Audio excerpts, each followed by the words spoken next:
Hello, चलिए start करते हैं हम आज क्या alternating current. Now this is alternating current. मेरे को लगता है हर किसी ने इसका नाम तो जरूर सुना होगा, है ना। अल्टरनेटिंग करंट का आपने जरूर सुना होगा। तो चलिए, सुना है, आज हम लोग उसके बारे में कुछ लंबा चौड़ा बात कर लेते हैं कि क्या होगा और क्या नहीं होगा। अल्टरनेटिंग करंट को पढ़ने से पहले सबसे पहले हम इस चीज को जानें कि करंट, अब तक हम जितने भी करंट पढ़ते आ रहे हैं वो था क्या। वो था डायरेक्ट करंट। वो क्या था? डायरेक्ट करंट था। डायरेक्ट करंट का सोर्स कौन होता है? डायरेक्ट करंट का सोर्स या तो सेल होता है या बैटरी होता है, ठीक है। वो डायरेक्ट करंट का सोर्स होता है। डायरेक्ट करंट अब तक हम पढ़ रहे थे, तो हम अल्टरनेटिंग करंट को पढ़ने के लिए क्यों जाएं? अब ये क्वेश्चन उठता है कि अभी तक तो हम अच्छा खासा पढ़ रहे थे साहब डायरेक्ट करंट, तो हम अचानक अल्टरनेटिंग करंट पर क्यों कूद जाए? क्योंकि अल्टरनेटिंग करंट कुछ जगह पर प्रोड्यूस होता है। कुछ इंस्ट्रूमेंट जब घूमते हैं, कुछ रोटेट करते हैं, तो उस कंडीशन में करंट जब जनरेट होता है तो वो करंट कभी कभी अल्टरनेटिंग होता है। तो भैया कैसा है अल्टरनेटिंग, मुझे समझ में नहीं आया। तो भैया डायरेक्ट करंट को पहले हम समझ लें। डायरेक्ट करंट क्या होता है कि जब हम किसी भी सोर्स को लेते हैं और कोई भी सोर्स ऐसा है जिससे हमने स्विच को ऑफ रखा है, और हमने जब स्विच को ऑन कर दिया, मान लो ये सोर्स है, एक सोर्स है, और ये सोर्स 10 एम्पियर का मैक्सिमम करंट दे सकता है। मेरी बात समझ आ गई? कोई सोर्स है वो 10 एम्पियर का मैक्सिमम करंट दे सकता है। हमने स्विच को ऑफ रखा है, तो स्विच को जब ऑफ रखा है तो मेरे पास एक ग्राफ ऐसा तैयार हो रहा है ये, और मैंने स्विच को ऑफ रखा है, यहाँ ऑफ है, तो अभी करंट की वैल्यू यहाँ पर 0 है, ठीक है। हेलो, हाँ बोलो।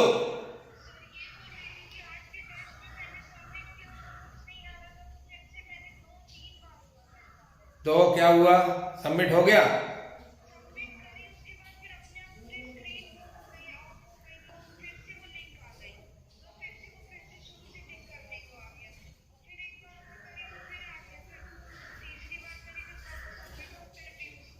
अच्छा, तो व्यू स्कोर, तो स्कोर हो गया, पूरा सबमिट हो गया ना?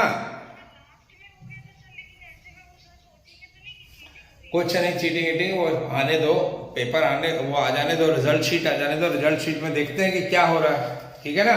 रिजल्ट शीट पहले आ जाने दो, देख लेते हैं इंग्लिश का रिजल्ट में कितनी बार आपका हुआ। उसके बाद जो कॉज होगा, जो वो बताया जाएगा कि ऐसा ऐसा हुआ है, उसमें घबराने की क्या बात है। नहीं, वो तुम्हारे साथ नहीं हुआ, वो पावनी का भी अभी फोन आया था, पावनी ने भी बताया हमारे साथ भी ऐसा हुआ। हाँ चलो ठीक है, उसमें कोई घबराने की बात नहीं, इतना कोई टफेस्ट वाली बात ही नहीं है उसमें, ठीक है ना।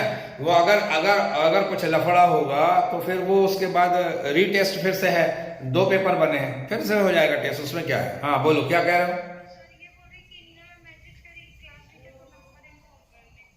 क्लास टीचर को कौन सा नंबर?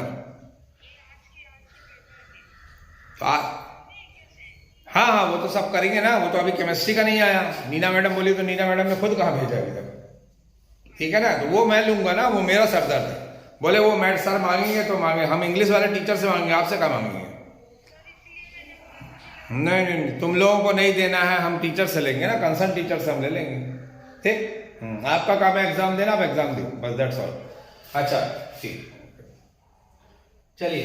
तो क्या बोला, हाँ क्या बोल रहा था मैं? हाँ ये बोल रहा था कि डायरेक्ट, तो अभी कोई बैटरी है, कोई सेल है, और उस बैटरी में हमने क्या किया कि स्विच को ऑफ रखा है, और ये बैटरी, ये सेल मुझे मालूम है कि 10 एम्पियर का करंट दे सकता है, ठीक। अब मैंने स्विच को ऑन कर दिया, when switch will on the current will increase gradually, ये हमको मालूम है। करंट इंक्रीज कर गया, सपोज करो 10 एम्पियर का करंट ये इंक्रीज कर गया, नाउ सपोज 10 एम्पियर का करंट इंक्रीज कर गया।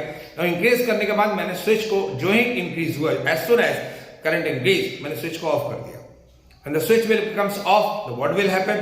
This current will fall down. Current will fall down, तो current ऐसे आ गया। Then again, switch becomes off, on. तो switch को फिर से on कर दिया, switch को फिर on कर देते, then again it will rise and again off, and this happens continuously. ये मैं switch on off ऐसा कर रहा हूँ by a definite frequency. एक definite frequency और definite time interval के बाद मैंने switch को on और off किया, तो current ऊपर बढ़ रहा, घट रहा, बढ़ रहा, घट रहा, ऐसा फिनोमिना हो रहा। ये डायरेक्ट करंट है, ये भी क्योंकि हम उस बैटरी का यूज कर रहे हैं, उस बैटरी से ये डायरेक्ट करंट मिल रहा। अब यहाँ पे सवाल उठता है, डायरेक्ट करंट साहब ऐसा है कि ये तो fluctuating, yes this is fluctuating DC, ये फ्लक्चुएट हो रहा है, तो ये इसको कहते हैं fluctuating DC.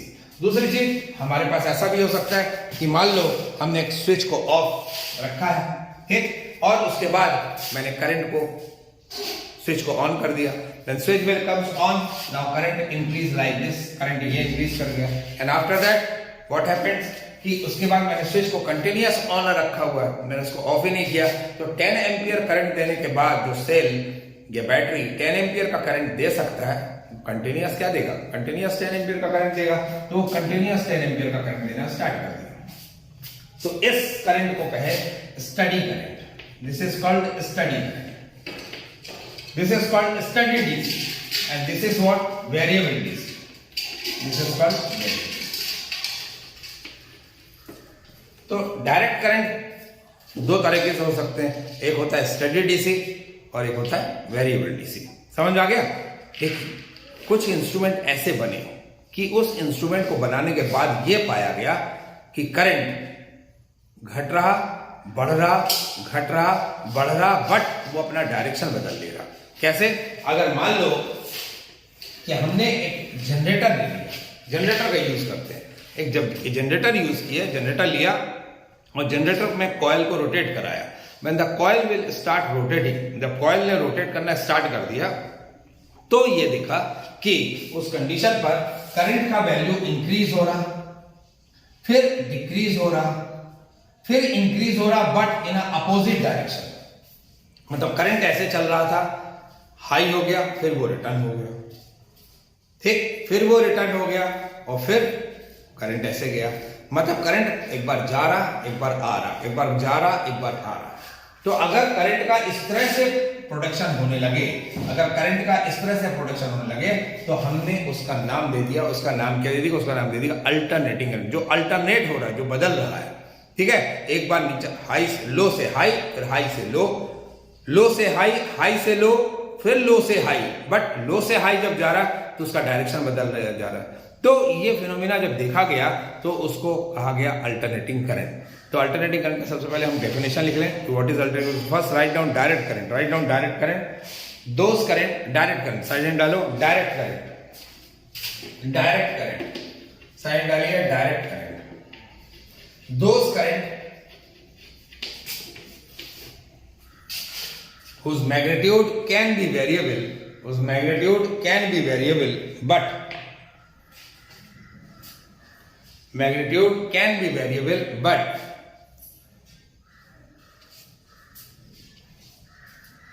direction does not change, but direction does not change with a time, direction does not change with a time, then this current is called, then this current is called alternating current, then this current is called, sorry, direct current, then this current is called direct current। अब लिखिए alternating current, अब side लिखिए alternating current. It is a current whose magnitude change continuously with time, whose magnitude change continuously with time,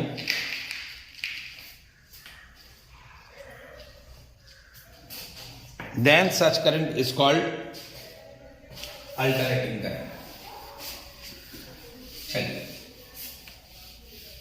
अब alternating current आया तो alternating current में, alternating का current का अगर हम पढ़ रहे हैं तो अल्टरनेटिंग करंट प्रोड्यूस कैसे करें, तो अल्टरनेटिंग करंट का प्रोडक्शन ऑफ एसी हम निकाल रहे हैं। तो चलिए, production of alternating current. So this is next topic, production of AC.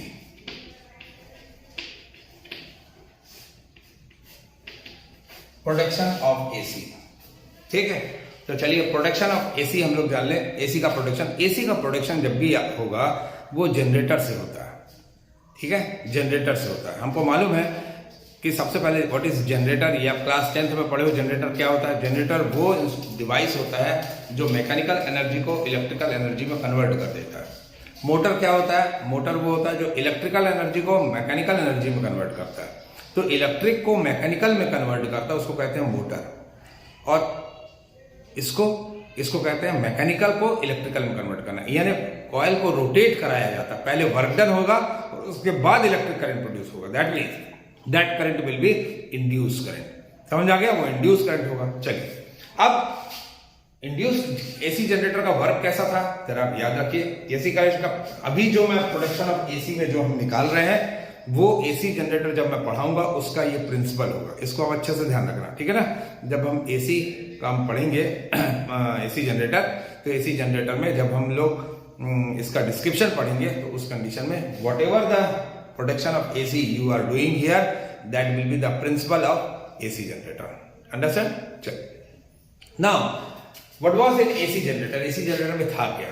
There were it consist by 4 parts, ये 4 पार्ट से मिलकर बनता है।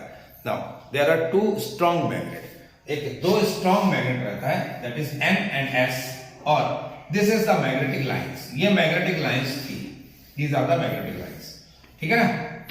Now in this magnetic lines one coil is kept and that is rotated, उस coil को rotate कराया जाता है। मेरी बात समझ आ गई? ना चलिए मेरे पास ये एक कॉइल है, सपोज करो दिस इज वन कॉइल, ये एक कॉइल, ठीक है। मैग्नेटिक लाइंस ऐसे जा रही है, suppose these are the magnetic lines which are passing through this one, ये मैग्नेटिक लाइंस है और मैग्नेटिक लाइंस ऐसे पास हो रही है। मेरी बात समझ आ गई? And this is the coil, ये कॉइल ऐसा रखा हुआ है। अब इनिशियल स्टेज पर कॉइल ऐसा रखा है, तो these magnetic lines are passing parallel to the surface of the coil, जब कॉइल के सरफेस के पैरेलल रखा है तो कॉइल ऐसे रखा है, तो in that case magnetic lines are passing parallel to the surface, so there is a no change in a magnetic flux, magnetic flux में कोई भी चेंज यहाँ पे नहीं आ रहा है, ठीक है, कोई भी चेंज, क्योंकि यहाँ पे मैग्नेटिक फ्लक्स क्या हो गया, यहाँ पे मैग्नेटिक फ्लक्स होगा ही नहीं, क्योंकि सरफेस से परपेंडिकुलर निकलना चाहिए मैग्नेटिक लाइंस, पर ये सरफेस के तो पैरेलल है, इससे क्रॉस ही नहीं हो रहा। It means there is a no magnetic flux, no magnetic flux, there is a no induced EMF, there is no induced EMF, there is no induced current. कितना समझ आ गया? अब क्या करते हैं, इसको पकड़ के यहाँ पे हैंडल लगी रहती है और इसको घुमाते हैं। जब it is rotated in a clockwise direction, तो what will happen, this will move in a upward, ये मूव करेगा upward direction. When it will move in a upward direction, you see here it will form certain angle, ये कुछ ना कुछ angle form करेगा। तो let suppose करो it forming 10 degree, 20 degree, 30 degree, 40, 50, 60, 70, 80 and 90, ये परपेंडिकुलर हो गया। Then it will reach in a perpendicular position. Now in this situation 10 to या 0 टू 90 डिग्री के बीच में जितने भी एंगल ये रोटेट करेगा, magnetic lines will pass, increase होगा, यानी magnetic lines will get increases, ऐसे इंक्रीज होना स्टार्ट होगा। तो एक कंडीशन 90 के ऊपर जब जाएगा तो maximum magnetic lines are passing through this one, तो इस जगह पर मैग्नेटिक फ्लक्स क्या होगा, magnetic flux become maximum, magnetic flux change in magnetic flux maximum, so induce current also become maximum. ये हो गया ऐसा। तो इस कंडीशन पर अगर हमारा ग्राफ तैयार हुआ, तो ग्राफ ये तैयार हुआ कि जब ये पैरेलल था सर तो करंट नहीं फ्लो हो रहा था, जब ये ऊपर गया धीरे धीरे तो करंट बढ़ने लगा और ऐसा आ गया, ये पीक पॉइंट इसका आ गया when it is at 90 degree, है ना। अब उसके बाद क्या हुआ, अब ये इसके बाद मूव करना स्टार्ट करेगा आगे। जब ये मूव करना स्टार्ट करेगा तो नाउ एंगल गेट रिड्यूस, जब एंगल इसके साथ एंगल रिड्यूस होना स्टार्ट हुआ, so that means it comes return back, this is and it becomes zero, मतलब इंड्यूस करंट अब यहां क्या हो गया, जीरो होना स्टार्ट हो गया। मेरी बात समझ आ गई? अब क्या कॉइल जब सर यहां से लेकर ऐसे पलट गया, ये देखो ये ब्लॉक यहां आ गया, ये जब ऐसे पलट गया तो अब ये पार्ट उठेगा, तो ये पार्ट उठेगा, तो अगर इसके साथ ऐसा वायर लगा है और इसके साथ दूसरा एक वायर लगा है ऐसे, और दोनों वायर पैरेलल होते एक दूसरे के, दोनों वायर एक दूसरे के पैरेलल होते थे, ये वायर ऐसा आ गया था, ठीक है ना, ऐसा हो जाता, तो ये वायर से अब करंट फ्लो होता है ऐसे करके, तो उस कंडीशन में ये करंट ऐसा चला गया ऐसा, ठीक। लेकिन अब इसमें कंस्ट्रक्शन में कैसे रहता है कि इस वायर के, ये जो वायर है, इस वायर के पास यहां से जो दूसरा वायर गया, उस वायर का रिंग इसके अंदर से गया, मतलब सेकंड वायर जो सेकंड वायर हो गया, सेकंड वायर के अंदर से पहले वायर का रिंग चला। मेरे को समझ आ गया कैसे, ये ऐसे रहता है ऐसे, और यहां से ऐसे रहता है, तो ये सेकंड वाला वायर अगर हम इसके अंदर से ले जाएं और ये ऐसे हो गया, ऐसे ये रिंग लगा, दिस इज कॉल्ड रिंग, और यहां से ये ऐसे गया इस तरह से। नाउ यू सी हियर कि अब ये छोटा वाला वायर है, ये देखो ये छोटा वाला वायर, और यहां ये बड़ा वाला वायर है, इमेजिन दिस वन, ये बड़ा है और ये छोटा है, ठीक। अब ये पार्ट है A B C and D, जब ये घूमेगा तो क्या होगा, छोटा वाला पार्ट यहां आ जाएगा, बड़ा वाला पार्ट इस तरफ आ जाएगा। तो इसका डायग्राम मैं बाजू में बना रहा हूं, इसका डायग्राम ऐसे हो गया कि सर ये जब घूम के आया तो घूमेगा तो ये ऐसे आ गया, ऐसे, दिस ये कॉइल ऐसे आ गया, ऐसे आ गया। अब ना बड़ा वाला पार्ट यहां आ गया, दिस इज बड़ा वाला पार्ट एंड दिस इज छोटा वाला पार्ट ऐसे, क्योंकि छोटे वाले पार्ट के अंदर से ये गया है, ये ऐसे गया। कितना आ गया समझ में? अब जरा देखो कि जब हम इसको ऐसे रोटेट करा रहे हैं, इस तरह से, जब मैं इसको इस तरह से रोटेट करा रहा था ऐसे, ये ऐसे घूम रहा था ऐसे, तो इस कंडीशन में जब ये इस तरह से घूम रहा है और मैग्नेटिक फील्ड ऐसे है, तो राइट हैंड रूल अगर हम देखेंगे तो फोर्स तो ऊपर लग रहा ना, यहां लग रहा है इसके ऊपर, तो ये ऊपर लग रहा है, तो फोर्स यहां लगा, मैग्नेटिक फील्ड ये, तो डायरेक्शन ऑफ करंट ये, so this is the direction of current, ये डायरेक्शन ऑफ करंट। तो करंट यहां गया, यहां ऐसा गया, यहां गया, यहां गया, यहां से ऐसे आया, करंट ये फ्लो हुआ, यहां से आगे गया करंट, सपोज करो करंट यहां से ऐसे आगे गया, यहां से ऐसे जा रहा करंट इस डायरेक्शन में। अब ये पलटी खाया, देखो डी सी बड़ा वाला है तो ये मैंने लिख दिया डी, और ये सी, और ये छोटा वाला पार्ट क्या हो गया, ए एंड बी, यही पार्ट हो गया ना।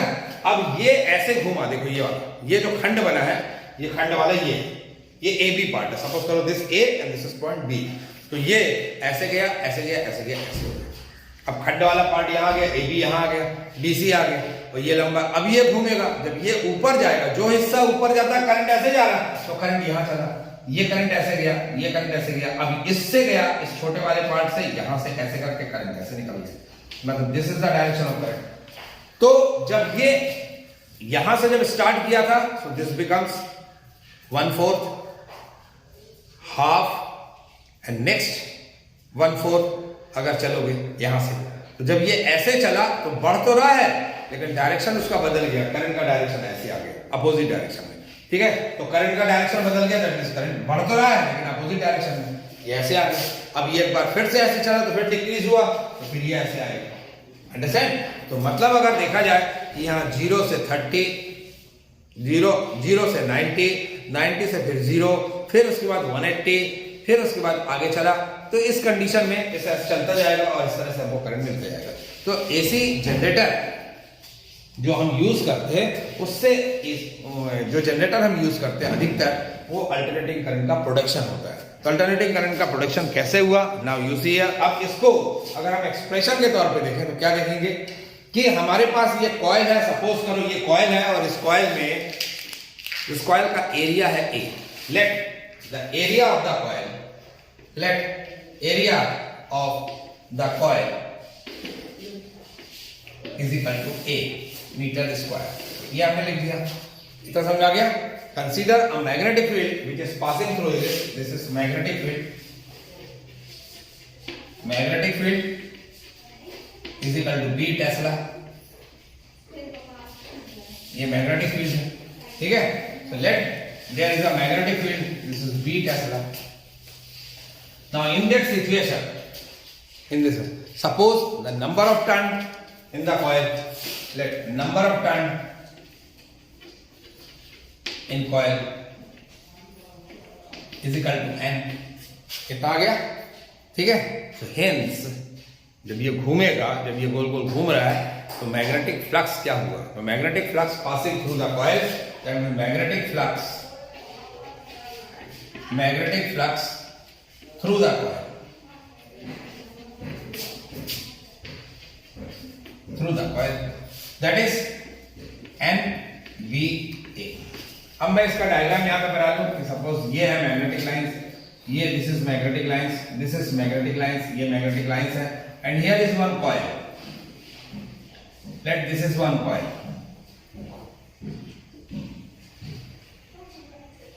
And this is a perpendicular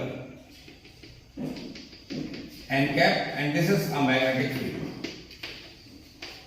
ये ऐसा है, पहली बात समझ आ गई। And there are number of turn is this.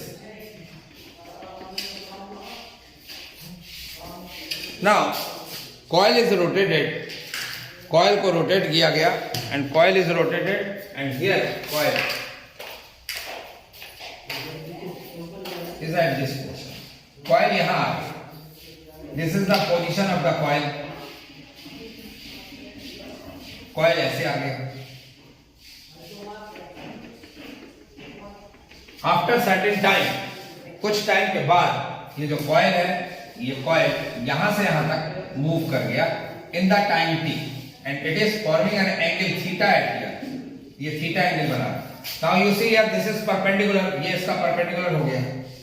So perpendicular also form what theta, perpendicular ने भी क्या बनाया, थीटा एंगल बनाया। ठीक है, तो अब थीटा एंगल बनाया तो यहां पे हो जाएगा क्या, phi is equal to NBA क्या हो जाएगा, cos थीटा। इतना हो जाना चाहिए क्योंकि phi is equal to BA cos theta होता है, तो phi is equal to NBA cos theta, ये हो गया। Now it is moving with certain velocity, कुछ वेलोसिटी से मूव कर रहा। In time t it reach at point this, इस पॉइंट पर आ गया, मतलब पहले ये AB पॉइंट पर था, अब ये A डैश B डैश पर आ गया। कितने पे आ गया, तो उस कंडीशन पर इसमें एंगुलर वेलोसिटी कितना हुआ, so by angular velocity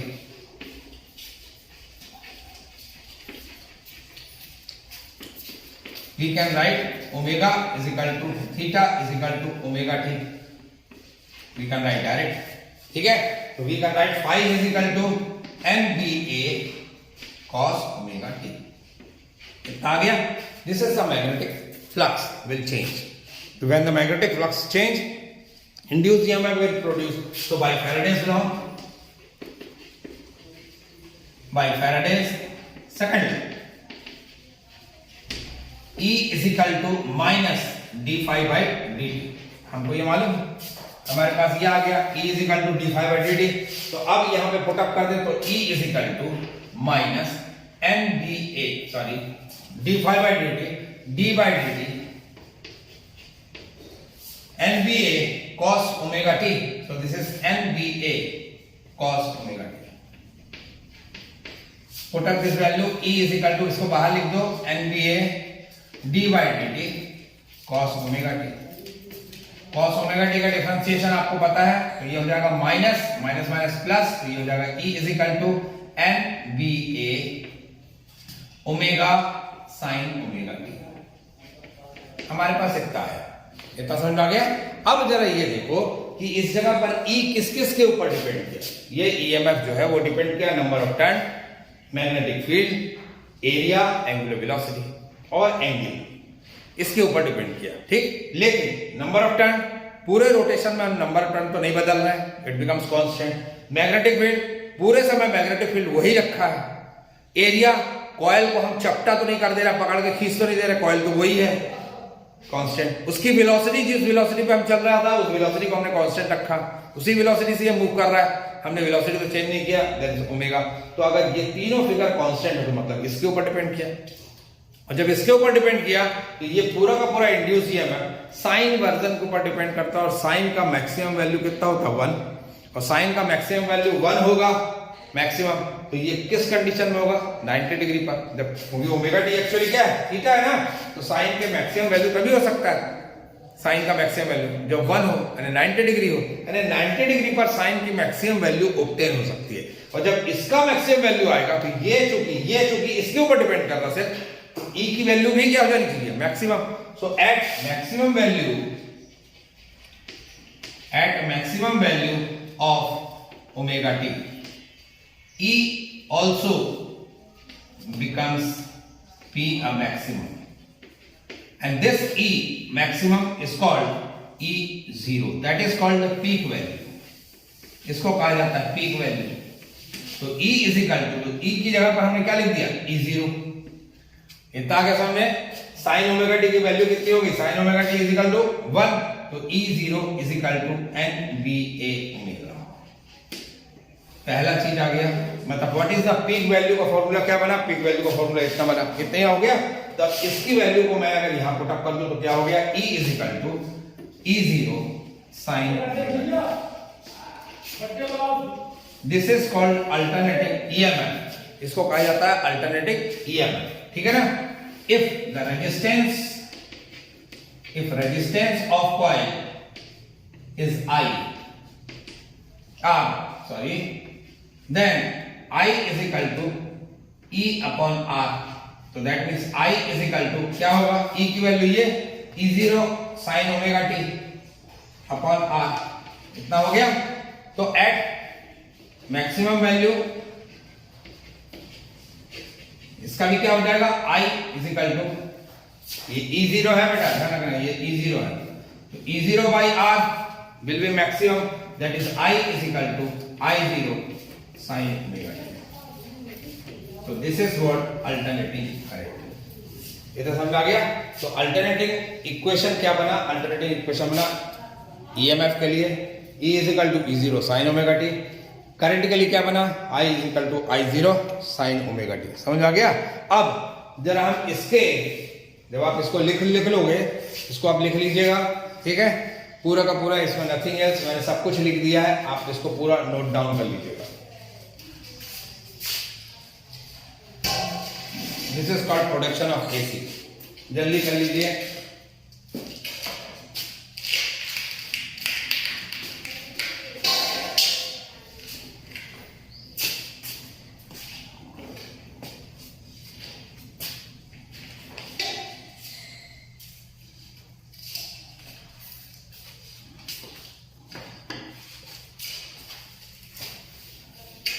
Now, if we plot a graph, अगर हम इस ग्राफ को प्लॉट करें किसके किसके बीच, ईएमएफ या आई में और एंगल के बीच में ग्राफ प्लॉट करें। If I plot a graph between E and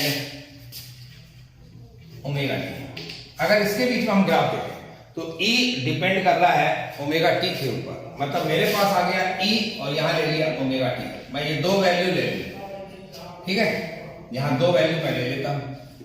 तो मैं दो वैल्यू ले लिया और जरा आप देखो, सबसे पहले मैं यहां ओमेगा टी लिख दिया ऊपर और यहां E लिख दिया। तो ओमेगा टी एक्चुअली क्या है? थीटा है, ठीक है। और थीटा की different value, suppose at 0 degree Celsius this is 0, at 0 degree पर 0, 90 डिग्री अगर हो गया, so that means what? That will becomes 90 degree sin omega T, 90 degree यानी कितना हो गया? 1, यानी E is equal to E0, E0 हो जाएगा, ठीक है। If we will take 180 degree and that means pi, so if I will take pi by 2, if I will take pi here, so this is 0, ठीक, and 3 pi by 2 that is -1, that means minus E0, and 2 pi and that is called 0। ये आपके पास इतना value आया यहां, ठीक है। इस जगह पर अगर आपको इतना वैल्यू, अगर मैं यहां डिक्लेयर कर दूं, ऐसे कर दूं कि ओमेगा टी के डिफरेंट वैल्यू के ऊपर अगर ये वैल्यू कैसी आई, तो ओमेगा टी का सबसे पहला आ गया 0, दूसरा आ गया पाई बाय 2, तीसरा आ गया पाई, नेक्स्ट आ गया 3 पाई बाय 2 और चौथा आ गया 2 पाई। तो उस जगह पर E की वैल्यू क्या आ गई? पहले E की वैल्यू होगी 0, क्योंकि sin 0 इज 0, पाई बाय 2 होगा E0, फिर 0, माइनस E0, फिर 0, ठीक है। Now graph is plotted between this. अगर हम ग्राफ को प्लॉट करें तो नाउ यू सी है, ये आपके पास ग्राफ आ रहा है। तो ग्राफ को अगर प्लॉट करें तो मैंने इस डायरेक्शन पर यहां ले लिया E, I have taken E eight here, this is positive, this is negative, ठीक है। तो मान लो ये पॉइंट है E0 highest and this is minus E0, late this is minus E0, ये आपके पास है, ये माइनस E0 यहां ऐसे ले लीजिए, और दिस इज प्लस E0, ये ले लीजिए। तो अब ये आ गया 0, डिफरेंट वैल्यू ले रहा हूं मैं, ये आ गया 0। Now you will take here, this is consider, this is pi by 2, ठीक है। ये हमारे पास आ गया पाई, ये आ गया कितना? 3 पाई by 2, this is 3 pi by 2 and this is 2 पाई, और ये बन रहा है T इसके ऊपर। तो अब मेरे पास ये ग्राफ दिखा, तो इस जगह पर ये पाई बाय 2 के ऊपर कितना है? E0, तो ये आ गया E0, पाई के ऊपर 0 0 और 3 पाई बाय 2 के बाद 3 पाई बाय 2 पर माइनस E0, यानी ये आया माइनस, ये दिस इज द पॉइंट, ये आ गया माइनस, ये आपके पास आ गया, और 2 पाई पर फिर 0। अब आप इसको ग्राफ को प्लॉट करो तो what you will obtain like this. अब आपको ये ऐसे मिला, ऐसे मिला, समझ में आ गया। तो इसका ये कंप्लीट साइकिल हुआ, ये दिस इज हाफ साइकिल, यहां से लेकर यहां तक का time that is called T by 2, this is called T by 2, ठीक है, ये टाइम, और यहां से लेकर यहां तक का टाइम भी T by 2, ये आपके पास आया। तो टोटल टाइम यहां से लेकर यहां तक का कितना होगा time period, this is called T, this is it's a time period. इतना समझ आ गया। अब देखो जरा इसके ऊपर कि अगर कंप्लीट साइकिल होता है तो कंप्लीट साइकिल में ये 0 से स्टार्ट हुआ और 0 पर फिनिश हो गया, लेकिन हाफ साइकिल अगर हम कहेंगे तो अगर एवरेज हम देखें तो इस जगह पर ये करंट है, ये देखो ये करंट ऐसे बढ़ रहा है, ऐसे बढ़ रहा है, ऐसे बढ़ रहा है। करंट की वैल्यू आप देखिए, करंट की वैल्यू कैसे वेरीज कर रही है, करंट की वैल्यू ऐसे वेरीज कर रही है। यहाँ पे हाई पे चला गया, ये पीक वैल्यू हो गया, फिर उसके बाद लो पॉइंट आ गया, फिर पीक वैल्यू ऐसे आ गया। मतलब हर एक डिफरेंट पॉइंट पर करंट की वैल्यू बिल्कुल बदल रही है। हर एक पॉइंट पर करंट की वैल्यू यहाँ इंक्रीज चेंज हो रहा है, यहाँ करंट की वैल्यू चेंज हो रही है, करेक्ट चेंज, ठीक है। करंट की वैल्यू यहाँ चेंज हो रही है, यहाँ भी करंट की वैल्यू बदल रही है, हर एक पॉइंट के ऊपर करंट का वैल्यू बिल्कुल बदल रहा है, ठीक है। This small point is taken dt, इसको dt कहते हैं, ठीक है। अब जरा ये हर एक पॉइंट के ऊपर करंट की वैल्यू चेंज हो रही है, मतलब करंट तो हर एक सेकंड के ऊपर बदल रहा है, हर एक सेकंड पर वेरीज कर रहा है, या तो ऊपर जा रहा या नीचे जा रहा। मतलब एक्चुअल में फ्लो जो करंट हो रहा है वो कितना हो रहा है ये हम पता ही नहीं लगा सकते। तो हमको उस कंडीशन पर इसका मीन निकालना पड़ता है। जब आपको बहुत सारी वैल्यू होती है तो हम उसको क्या निकालते हैं, मीन या एवरेज निकालते हैं। तो चलिए अब हम लोग ये निकालते हैं कि the average value of AC in complete cycle, ठीक है। तो now we are moving on to next topic is what is the average value of AC। Heading डालिए, average value of AC over complete cycle.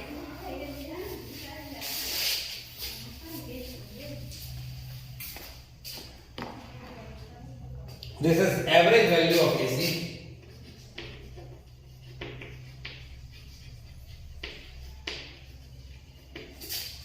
in complete cycle.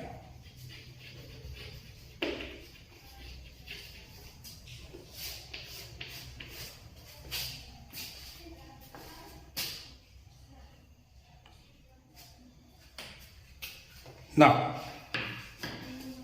we know that alternating current is given by, as we know,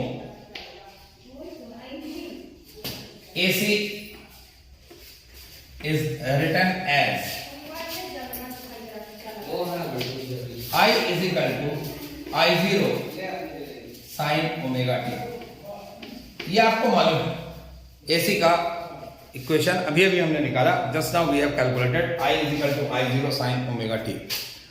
Now what I have told, in a graph it is clear the current varies in very small interval of time, so let that time is a dt, okay, and current flows, that means flow of charge, that means flow of charge is also very small,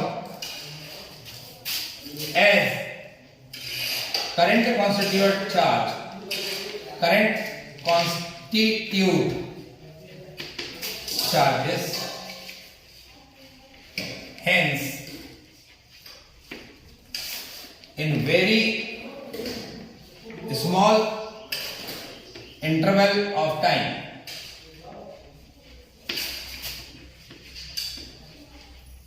dt, dq is equal to, we can write I into dt। हम ये लिख सकते हैं, बहुत छोटे से time पर बहुत कम चार्ज हुआ, dq is equal to I into dt, और d is equal to I0 sin omega t dt, हम ये लिख सकते हैं, ठीक है। Hence the net charge flow in complete cycle, hence net charge flow in complete cycle। इतना समझ आ गया। करंट का वैल्यू हमको ये मालूम है, बहुत छोटा छोटा सा करंट जा रहा है बहुत छोटे इंटरवल टाइम पर, तो बहुत छोटा करंट यानी बहुत छोटा, बहुत small amount of charge dq is equal to I into dt, because हमको ये फॉर्मूला कहां से मालूम है, ये फॉर्मूला हमको मालूम है I is equal to q upon t, तो I इज इक्वल टू हो जाएगा dq बाय dt, है ना, और dq is equal to we can write I into dt। तो ये यही है dq वाली, हमने I की वैल्यू यहां पुट अप कर दिया, तो hence net charge flow in complete cycle, पूरा एक साइकिल, कंप्लीट एक साइकिल अगर आपने लिया है तो हमने यही दिखाया था, कंप्लीट साइकिल दिस ऐसा, तो ये यहां से लेकर यहां तक का टाइम क्या लगा t, तो मुझे कंप्लीट साइकिल पर फुल चार्ज निकालना है, तो इंटीग्रेट कर दिया यहां 0 टू q, ये निकाल यहां इंटीग्रेट कर दें 0 से time t, I0 sin omega t dt, ठीक है। अब मैथ्स वाले हो, बायो वाले हो, सबको ये पता होना चाहिए इसका छोटा सा इंटीग्रेशन dq का यहाँ हो गया q is equal to complete cycle में I0 मैंने बाहर निकाल लिया, मैंने I0 बाहर निकाल लिया, sin ओमेगा t का इंटीग्रेशन होगा तो sin omega t that is called minus cos omega t upon omega that is 0 to t। ये आपके पास आ गया, मैं इसको बाहर निकाल लूं q is equal to minus I0 by omega, यहां आ गया cos omega t minus cos 0, ये आ गया इसका, ठीक है। Now omega is equal to 2 pi upon t, ये होता है, ठीक है। पुट अप कर दे यहां तो q is equal to minus I0 by omega, ये आ गया, यहां पे पुट अप कर दे cos 2 pi by t into t minus cos 0, इतना आ गया। t और t can be cancelled, cos 0 की वैल्यू कितना 1, cos 2 पाई की वैल्यू भी कितना 1, तो that is q is equal to minus I0 by omega, ये आ गया 1 minus 1 and total 0 and q is equal to 0 and net charge 0 आ गया। जब नेट चार्ज 0 आ गया तो आपके पास करंट कितना आएगा, तो आप करंट निकालोगे, hence current in complete cycle क्या लिखोगे आप, करंट इन कंप्लीट साइकिल, तो current in complete cycle that can be written as like this, this is I average is equal to क्या आ जाएगा यहां पर Q upon del T that is I average is equal to 0। Complete cycle पर current की value क्या होगी 0 होगी, समझ में आ गया। आप इसको कर लेंगे।